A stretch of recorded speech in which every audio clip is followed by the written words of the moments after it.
এইরকম ফিতনার জমানায় উসমান হাদি এমন একজন স্ত্রী পেয়েছে যে স্ত্রী তাকে দেখতে এসেছে হসপিটালে, তার মরদেহ। তখন আসার সময় সমস্ত ক্যামেরা বন্ধ করতে বলেছে। তিনি যখন গাড়ি থেকে নামবেন, তিনি কিন্তু বোরকা পরা, বুরকা 100% পর্দা করার পরও তিনি বলছেন সমস্ত ক্যামেরা বন্ধ করতে হবে। ক্যামেরা বন্ধ করা হয়েছে।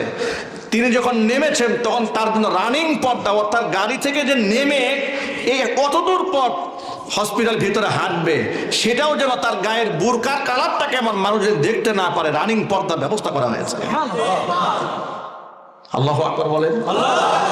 উসমান হাদি যেমন গোটা মুসলিম উম্মার জন্য আইডলে পরিণত হয়েছে, গোটা দেশের তরুণদের কলিজা জায়গা নিয়েছে, উসমান হাদির স্ত্রীও আমার মা বোনদের জন্য একটা আইডল, আইকনে পরিণত হয়েছে। ঠিক কিনা চিল্লায় বলেন? আপনি ইসলামকে লালন করেন, আল্লাহ আপনার মর্যাদা বাড়াই দেবে। কয়েকদিন দেখলাম বাম রামরা লেখা শুরু করেছে, কেমন বউ, স্বামীর এই অবস্থা একটাবার দেখতেও আসলো না। আরে বেটা, উসমান হাদির বউ কি তোর বউর মতো নোংরা মহিলা নাকি? ঠিক না? একজন বলেন, তোর মতো স্ত্রী লালন করে ঘরের ভিতরে উসমান হাদির বউ, যেখানে সেখানে চলে আসবে বেটা। তুই তো অ্যাক্সিডেন্ট করার আগেই তোর বউ উন্নাসানা রাস্তায় চলে আসবে দৌড়ায়। আল্লাহ রাব্বুল আলামিন এই পরিবারকে ধৈর্য ধারণ করার তৌফিক দান করেন। উসমান হাদির সন্তানকেও তার স্বপ্ন ছিল যে আমার সন্তান আমার মতো বিপ্লবী হবে, আমার এই স্ট্রাগলকে, আন্দোলনকে ধরে রাখবে। আল্লাহ পাক যেন বাবার ঐতিহ্য ধরে রাখার তৌফিক আল্লাহ পাক দান করেন। জোর আওয়াজে বলেন আমিন। ভিন্ন প্রসঙ্গে কথা লম্বা হয়ে যাচ্ছে, মূল কথায় ফিরে আসি। আপনি কারো উপর হিংসা রাখবেন না, অন্তরের মধ্যে রাখি না। ওয়ালা আহসুদু আলা ওয়ালা আহসুদু আহাদান আলা খাইরিন আতাহুল্লাহু ইয়াহু। আমার কোন ভাইকে আল্লাহ তাআলা কোন কল্যাণ দিয়েছেন, নিয়ামত দিয়েছেন, যেটা আল্লাহ আমাকে দান করেন নাই, সেটা নিয়ে আমি কখনো হিংসাও করি না। জোরে বলেন সুবহানাল্লাহ। আমি আমার কোন মুসলমান ভাইয়ের উপর কোনো বিদ্বেষও রাখি না, হিংসাও রাখি না তার কোনো সম্পদের উপরে। এই আমলটা আমি সবসময় করি। আব্দুল্লাহ ইবনে আমর ইবনে আস রাদিয়াল্লাহু তাআলা বলছেন, এটাই হচ্ছে সেই সিফাত, এটাই হচ্ছে সেই সিফাত যেই সিফাতের কারণে আল্লাহর নবী আপনাকে 3 দিন জান্নাতি ব্যক্তি বলে ঘোষণা করেছেন। এটা কোনো সহজ আমল নয়। আপনি মনের মধ্যে কারো প্রতি হিংসা রাখবেন না, বিদ্বেষ রাখবেন না, গুসা রাখবেন না, জিঘাংসা রাখবেন না। এটা কোনো সহজ আমল নয়, এটা বিরাট কঠিন আমল। আজকে আমাদের গোটা সমাজ ব্যবস্থার দিকে তাকান, হিংসা, বিদ্বেষ, রাহাজানি, খুন খারাপি, জিঘাংসা আগুন, ফেসবুক, অনলাইন, সোশ্যাল মিডিয়াতে ঢোকা যায় না। রাজনৈতিক একে অপরের প্রতিপক্ষকে কিভাবে চরিত্রহীনতার দিকে ঠেলে দিচ্ছে, কিভাবে তার সম্মান হানি করছে, মর্যাদা হানি করছে, ব্যক্তিগত বিষয় ফেসবুকে এনে মানুষের সামনে তোলাধরা করছে। অবস্থা এমন হয়েছে, এখন আমার টকশো তৈরি হয়েছে। টকশোর ছাড় মর্ময় হচ্ছে কে এক পক্ষ আরেক পক্ষকে যুক্তি দিয়া, তর্ক দিয়া কেমনে ঘায়েল করা যায়, কেমনে একজনের বদনাম টেনে বের করা যায়, যেটা দোষ না সেটাকে গবেষণা করে কিভাবে দোষ হিসেবে উপস্থাপন করে প্রতিপক্ষকে ঘায়েল করা যায়। ঠিক না? এগুলো হয়ে গেছে মুসলমানদের আমার। যে মুসলমানদের কলিজার মধ্যে এমন হিংসা থাকে, সেই মুসলমান কেমনে কল্যাণ হাজির করবে আপনারা বলেন তো ভাই? এই যে শরীফ উসমান হাদিকে হত্যা করা হলো, শহীদ করা হলো, কি অপরাধ ছিল ছেলেটার বলেন আপনারা? কি অপরাধ ছিল তার? হিংসা বশবর্তী হয়ে তাকে হত্যা করা হয়েছে, খুন করা হয়েছে। কথা বলতে হবে, ঠিক কিনা বলে? বরং এই শরীফ উসমান হাদি, আল্লাহ কসম করে বলি, বাংলাদেশ স্বাধীন হয়েছে 54 বছরের ইতিহাসে এমন তেজদীপ্ত, ইমাম দীপ্ত বজ্রকণ্ঠ আমার মনে হয় বাংলার জমিনে আর একটা আবিষ্কার হয় নাই। মাত্র 32 বছর বয়সে, 1 বছরে 1 থেকে 1.5 বছরের রাজনৈতিক ক্যারিয়ারে ওটা মুসলিম উম্মার কলিজার মধ্যে স্থান করে নিয়েছেন। মাজলুমদের কণ্ঠস্বর হয়ে গিয়েছিলেন। কথা বলেন ঠিক না? দল মত নির্বিশেষে সবার পক্ষ হয়ে কথা বলেছেন, আধিপত্যবাদের বিরুদ্ধে কথা বলেছেন, সকল খুনিদের বিরুদ্ধে বজ্রকণ্ঠ দিয়েছেন, জালেমের বিরুদ্ধে কঠিন ভাষায় প্রতিবাদ জানিয়েছেন, জীবনের ঝুঁকি নিয়ে রাজপথে ঝাঁপিয়ে পড়েছেন, কোন প্রকার সিকিউরিটি ছাড়া আল্লাহর উপর তাওয়াক্কুল করে চলেছেন। তার সাদাসিধা জিন্দেগি এখন আমাদের সামনে স্পষ্ট হয়ে গেছে। তার সাথীরা বলেছে যে রাতের বেলা একটা কার্পেট বিছিয়ে আমরা শুয়ে থাকতাম, একটা বালিশ থাকলে সেটা কর্মীদের মাথায় দিয়ে উনি বালিশ ছাড়া শুয়ে থাকতেন। উনি রাজনৈতিক ক্যাম্পেইন করতে যাচ্ছেন, এমপি পদপ্রার্থী, উপর থেকে তিনবার ময়লা ফেলা হয়েছে। তিনি বলছেন ময়লা ফেলতে মনে চাই ফেলেন, অসুবিধা নেই, ময়লা ফেলে যদি ময়লা পানি দিয়ে যদি আপনাদের মন শান্তি হয় তত অসুবিধা নাই। এ কথা বলে হাসি দিয়ে পরিস্থিতি মোকাবেলা করেছেন। কল্পনা করা যায় এই বয়সে একটা তরুণ নিজেকে এরকম ধৈর্যের উত্তম পরাকাষ্ঠা প্রকাশ করতে পারে, এটা কি সহজ কোনো উদাহরণ? কেন আজকে ওসমান হাদি গোটা বাংলাদেশের একবিংশ শতাব্দীর উদাহরণ হয়ে দাঁড়ালো? মানুষ তো শত বছর রাজনীতি করে এই রাজনৈতিক সফলতা অর্জন করতে পারে না। সেই মাত্র 1 বছরে যা করেছে, সে কোনো মন্ত্রীও ছিল না, এমপিও না, বাংলাদেশের প্রতিষ্ঠিত কোনো রাজনৈতিক নেতাও না, কিচ্ছু না। এমন একজন ব্যক্তি যার কোনো চেয়ার নাই, কোনো ক্ষমতা নাই, কোনো দল নাই, ইনকিলাব মঞ্চ ছোট্ট একটা সামাজিক সংগঠন, ব্যাস 8 আসনের তিনি ছিলেন স্বতন্ত্র পদপ্রার্থী। বাংলাদেশের হেভিওয়েট প্রার্থীদের বিরুদ্ধে একেবারে চুনোপুঠির মতো। মহান আল্লাহ পাক তার তাকওয়ার কারণে, তার সততার কারণে, ইনসাফের কারণে, কোদাবিটির কারণে, সাহসের তামান্নার কারণে তাকে আল্লাহ পাক চুনোপুঠি রাখেন নাই।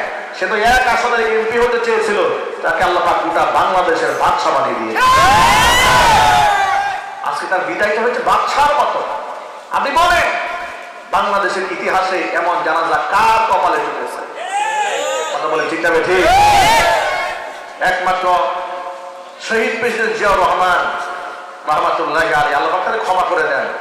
তার মৃত্যুতেও মানুষ কেঁদেছিল, বিরাট একটা ঐতিহাসিক জানাজা বাংলা মাটিতে হয়েছিল। আরেকটি ঐতিহাসিক জানাজা হতে পারত শহীদ আল্লামা দেলওয়ার হোসেন সাঈদী রহমাতুল্লাহি আলাইহি, কিন্তু স্বৈরাচার বুঝতে পেরেছিল যে সর্বকালের সর্বশ্রেষ্ঠ জানাজা পেয়ে রাজকীয় বিদায় হবে শহীদ আল্লামা সাঈদী রহমাতুল্লাহি আলাইহি। এটা খুনিরা বরদাস্ত করতে পারে নাই, ভারতের গোলামরা, 5 আনা গোলামেরা বরদাস্ত করতে পারে না। ঢাকা শহরে তার জানাজা হতে যায়নি, তাহলে হয়তো সেটাও একটা ঐতিহাসিক ঘটনা ঘটতো। কিন্তু আল্লামা সাঈদী রহমাতুল্লাহি কিন্তু বিরাট সময় কোরআনের খেদমত করেছেন।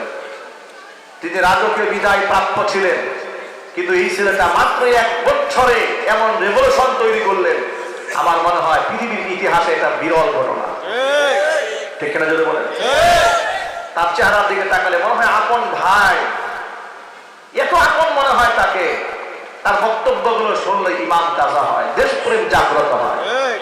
আমি আমার তরুণ প্রজন্মের ভাইদেরকে বলবো, সে সবসময় অহিংসার পক্ষে কথা বলেছে, হিংসা নিয়ে কোনো কথাবার্তা বলেন নাই।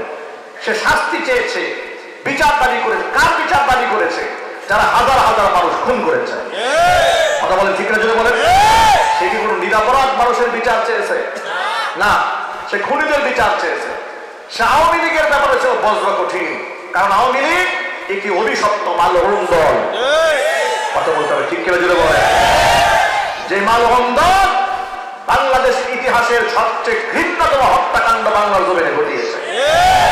আলেমদেরকে খুন করেছে, মাদ্রাসার ছাত্রদেরকে খুন করেছে, এতিমদেরকে শহীদ করেছে, বিরোধী দলীয় নেতা কর্মীদেরকে তাদেরকে গুম করেছে, খুন করেছে।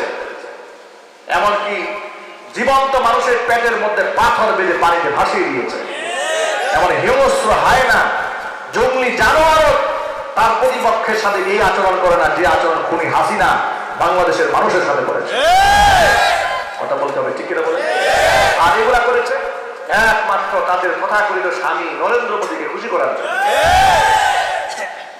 আজকে সে ধিক্কৃত, নিন্দিত, অভিশপ্ত মানুষ হাসিনা এর বাহিনী দিয়ে এই শহীদ উসমান হাদিকে দুনিয়া থেকে শেষ করে দিল। সে মনে করেছিল এই উসমান হাদিরা যদি বেঁচে থাকে তাহলে আমরা আর রাম রাজ্য কায়েম করতে পারবো না।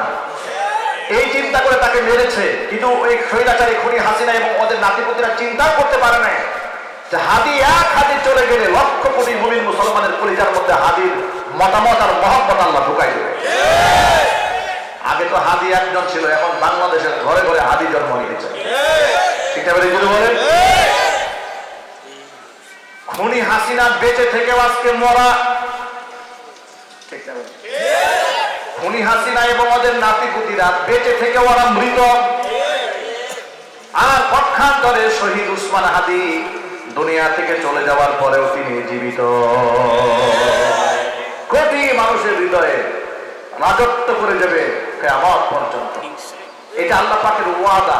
আল্লাহ পাক সূরা মারিয়ামের শেষ দিকে আল্লাহ এই ওয়াদা করেছেন। ওয়াদাটা কি?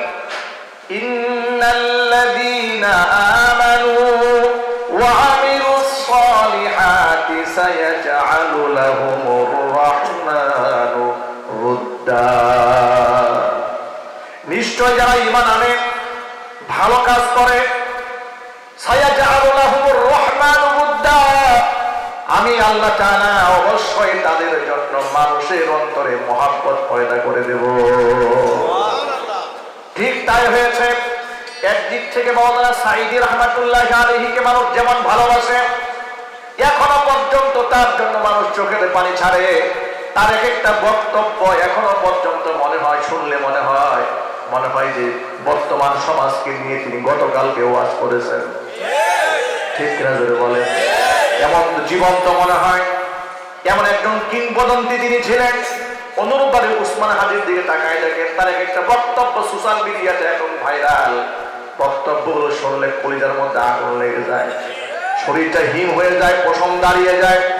শাহাদাতের তামান্না এমন ভাবে পেশ করেছেন, তিনি বলেছেন, আমি লম্বা সময় বেঁচে থেকে লাভটাকে যদি উম্মার জন্য কিছু করে যেতে না পারি, আর যদি আমার হায়াতটা ছোট হয়, উম্মার জন্য যদি আমি কিছু একটা করে যেতে পারি, মানুষ আমাকে শত শত বছর মনে রাখবে। উসমান হাদির দোয়া আল্লাহ কবুল করেছেন। এমন কাজ তিনি করেছেন, আল্লাহর কাছে এমন ভাবে মঞ্জুর হয়েছে, শত বছর নয়। আমার মনে হয় এই দেশ যতদিন থাকবে, উসমান হাদি মানুষের কলিজার মধ্যে ততদিন থাকবে। যুবক ভাইরা, সত্য পথের প্রতীক হন, হকের উপর দৃঢ় হন, ঈমান এবং তাকওয়ার উপরে নিজেকে আবদ্ধ করে ফেলুন। এই উসমান হাদি